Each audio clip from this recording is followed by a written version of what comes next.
Good morning students. I hope you all are fine. Again, I welcome you all to the science class. So today I am going to give you the answers of periodic test 1 that is given on page number 58. Today हम आज क्या करेंगे? Periodic test 1 हम solve करेंगे. Answers I am giving you and I am explaining you the answers. Okay. So the first question is, look at the pictures and write the name of different types of teeth found in humans. Pictures given है आपको teeth के, आपको उनके नीचे mention करना है ये कौन से type के teeth हैं. So first picture given is that of molar, B is that of premolar, C is of canine and D is of incisor. So please write it down in your book. Molar, premolar, canine and incisor.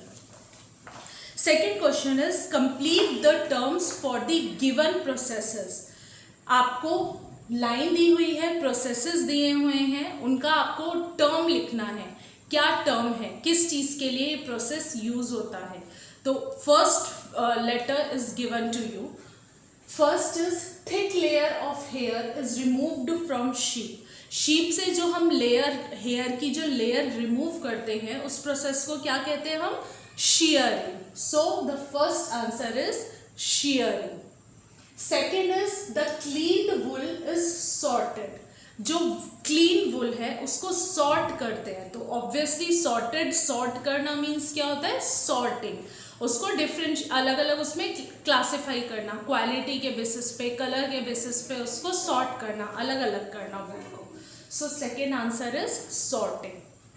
Third, the sheared wool is washed. Washing के process को, जो sheared wool है, wash करी है, उस वुल को क्या बोलते हैं? वॉशिंग करने के प्रोसेस को क्या बोलते हैं? That is scouring. SCOURING, scouring. Next, D is the fibers of wool are straightened to make yarn. Yarn बनाने के लिए जो वुल ऑब्टेन की है उसको स्ट्रेट करना, उस प्रोसेस को हम क्या बोलते हैं? It is rolling.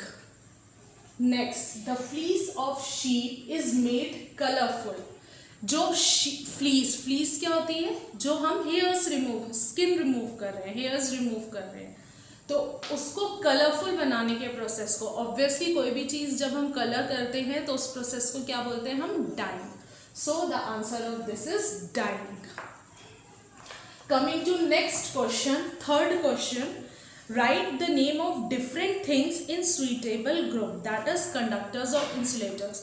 Two bulbs are given, one for conductor, one for insulator and a box is given in which various things are written.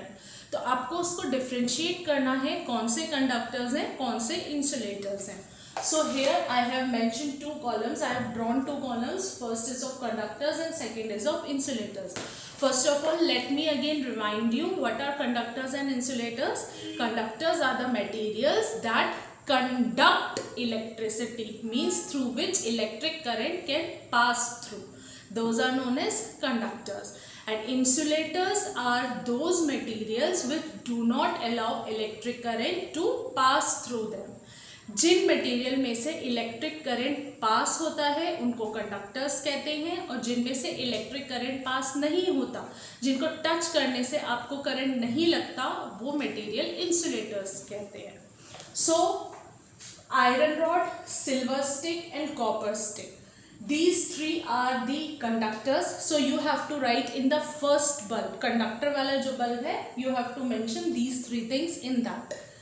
Next is insulators. जो नेक्स्ट बल्ब इंसुलेटर्स का दिया है, in that you have to write these things: plastic comb, eraser, thermocol, leather purse and woollen cap. These all are the insulators which do not conduct electricity. ये इनको आपको touch करने से electric current feel नहीं होगा. While these three are the conductors of electricity. इनमें से आपको जब भी आप टच करोगे इन चीज़ों को और इलेक्ट्रिक करंट उसमें से पास हो रहा है तो आपको इनको टच करने पे करंट फील होगा. Coming to the next question, fourth, look at the given picture and label the different parts. Picture दी हुई है आपको र्यूमिनेंट एनिमल की. र्यूमिनेशन पढ़ा था, रूमिनेंट एनिमल्स कौन से एनिमल्स होते हैं? जो एक बार अपना फूड च्यू करके स्टमक तक लेके जाते हैं और वापस उसको माउथ में लेकर आते हैं दोबारा च्यू करने के लिए। तो such animals are known as ruminants. और इनके स्टमक के कितने चैम्बर्स होते हैं? 4। तो आपको वो 4 चैम्बर्स मेंशन करने हैं। सो A is र्यूमन, B is omasum, C is abomesum and D is reticulum. Write down in your book these 4 chambers. Okay. Next, fifth question. Fifth question is, why are leaves called food factories of plant? Leaves को food factories of plant क्यों कहते हैं? Very simple question it is. Leaves को food factories इसलिए कहते हैं क्योंकि वो अपना खाना खुद बनाती है। लीव्स कौन से कलर की होती है? ग्रीन कलर की। Green leaves, they can prepare their own food by the process of photosynthesis by utilizing the raw materials such as carbon dioxide, sunlight and water. Carbon dioxide, sunlight, water के help से photosynthesis के process से leaves अपना खाना खुद बना सकती हैं, इसलिए उनको food factory of the plant कहा गया है। प्लांट में सिर्फ लीव्स ही एक ऐसा पार्ट है जो अपना खाना खुद बना सकते हैं और पूरे प्लांट को सप्लाई करते हैं। So the answer is leaves are called the food factories of plant because they can make their own food by the process of photosynthesis. I hope these questions are clear to you.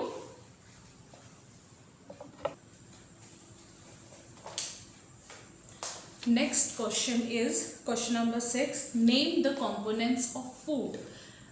We have studied that the components of food are called the nutrients, which are the carbohydrates, fats, proteins, vitamins and minerals. So the answer is the components of food are carbohydrates, fats, proteins, vitamins and minerals. Seventh question is, why are woolen clothes preferred in winter? This we have discussed many a times. Woolen clothes हम सर्दियों में क्यों पहनते हैं? Because wool is a poor conductor of heat and it traps lots of airs in between their fiber. Wool बहुत air trap करती है अपने फाइबर्स के बीच में, क्योंकि उनके फाइबर्स के बीच में स्पेस होता है, तो एयर ट्रैप हो जाती है और वुल एक पुअर कंडक्टर ऑफ हीट है। एयर भी एक बैड कंडक्टर ऑफ हीट है, तो उससे क्या होता है, जो एयर है एक लेयर फॉर्म करती है जिससे हमारी जो बॉडी की हीट है वो एस्केप आउट होने से बच जाती है। मीन्स जो हमारी बॉडी की हीट है वो बॉडी में ही रहती है और हमें वार्मथ प्रोवाइड करती है, हमारी बॉडी से एस्केप आउट नहीं होती।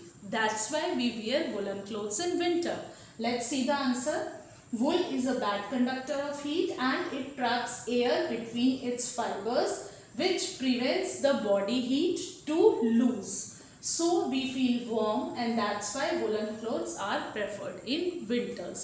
एयर जो वो ट्रैप होती है वुल में, वो हमारी बॉडी की हीट को बाहर निकलने से प्रिवेंट करती है, जिससे हम वार्म फील करते हैं और इसलिए हम वुलन क्लोथ्स पहनते हैं। Next question is, what is the importance of kink in clinical thermometer? Clinical thermometer में किंक की क्या इंपॉर्टेंस है? किंक क्या होता है? किंक जो बल्ब है सिल्वर कलर का क्लिनिकल थर्मामीटर में, उसके पास आपने देखा होगा, थर्मामीटर को जब ऑब्जर्व करेंगे, एक ऐसे जो मर्क्यूरी जाती है, लाइन बनती है, तो बल्ब के पास ही एक ऐसे इन्वर्टेड कुछ टाइप का स्ट्रक्चर होता है, दैट इज द किंक। तो उसके क्या इंपॉर्टेंस है? वो मर्क्यूरी को फॉल बैक होने से प्रिवेंट करता है। जब हम टेम्परेचर लेते हैं तो टेम्परेचर हमारा क्या होता है, मर्क्यूरी जो होती है बल्ब में, जो आगे सिल्वर कलर का बल्ब होता है, उसमें जो मर्क्यूरी प्रेजेंट है वो एक्सपैंड करती है और जितना टेम्परेचर होता है वहाँ तक आ जाती है। तो जब हम थर्मामीटर को बाहर निकालते हैं, माउथ से बाहर निकालते हैं, तो रीडिंग लेने के लिए मर्क्यूरी फॉल बैक ना हो जाए, मतलब हम प्रॉपर रीडिंग ले पाए, इसलिए वहाँ पर किंक प्रोवाइडेड होता है। सी the answer. Kink prevents mercury present in the capillary. Capillary बहुत पतला सा जो ट्यूब जिसमें मर्क्यूरी राइज होती है, उसको कैपिलरी कहते हैं। Mercury present in the capillary to fall back in the bulb so that proper temperature reading can be noted.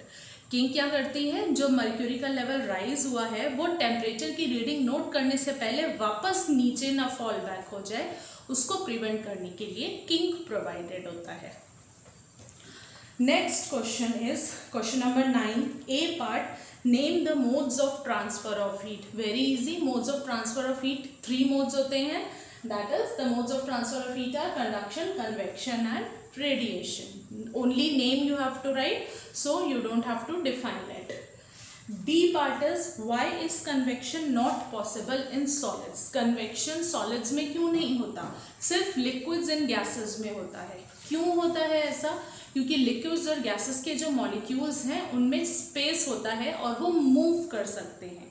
Conduction में पार्टिकल्स के मूवमेंट से हीट ट्रांसफर होती है, but in solids molecules are very tightly packed and there are no spaces present in between the molecules, so the heat transfer could not take place because the molecules cannot move. Space ही नहीं है उनके बीच में, तो वो move नहीं कर सकते, और मूव नहीं करेंगे तो हीट को ट्रांसफर नहीं कर सकते by the process of convection. So let's see the answer. Convection is not possible in solids because molecules are tightly packed in solids. Molecules जो हैं solids में tightly packed हैं and cannot travel to source of heat. और source of heat तक travel नहीं कर सकते क्योंकि जब tightly packed हैं उन space ही नहीं है बीच में, तो move कैसे करेंगे? Okay? 10th question is, how is the silk fiber obtained from the cocoon? Silk fiber cocoon से कैसे obtain करते हैं? We obtain silk fiber from the cocoon. हमने ये पढ़ा था cocoon क्या होता है, cocoon के around silk fiber silkworm wind करते हैं। silkworm एक वाइट कलर का स्ट्रक्चर होता है कोकून का, जिसके अराउंड सिल्कवर्म जो है वो सिल्क के फाइबर्स को वूंड करते हैं। अब वो सिल्क के फाइबर्स हम कैसे निकालते हैं? By exposing the cocoon to the heat of the sun और by the boiling in hot water. या तो हम कोकून को सन की हीट में एक्सपोज करते हैं, उनको सन की हीट में रखते हैं, या फिर उनको बॉइल वाटर में रखते हैं, जिससे क्या होता है, जो स्टिकी सब्सटेंस जिससे वो फाइबर्स आपस में जुड़े हुए होते हैं वो डिसॉल्व हो जाता है और फाइबर्स जो हैं वो सेपरेट आउट होते हैं। इस प्रोसेस को हम क्या बोलते हैं? The process is called as reeling. See the answer, silk fibre is obtained from cocoon by the process of reeling in which cocoons are exposed to heat of the sun और the boiling और by boiling them in hot water which helps the fibers to separate out. या तो सन की heat में expose करके या cocoon को hot water में बॉईल करके, so that जो उनका स्टिकी सब्सटेंस है बीच में वो डिसॉल्व हो जाए और फाइबर्स सेपरेट आउट हो जाए। I hope you have understood all the questions. So today we are going to do these questions only. Rest questions we will continue tomorrow. So have a good day, students. Thank you so much.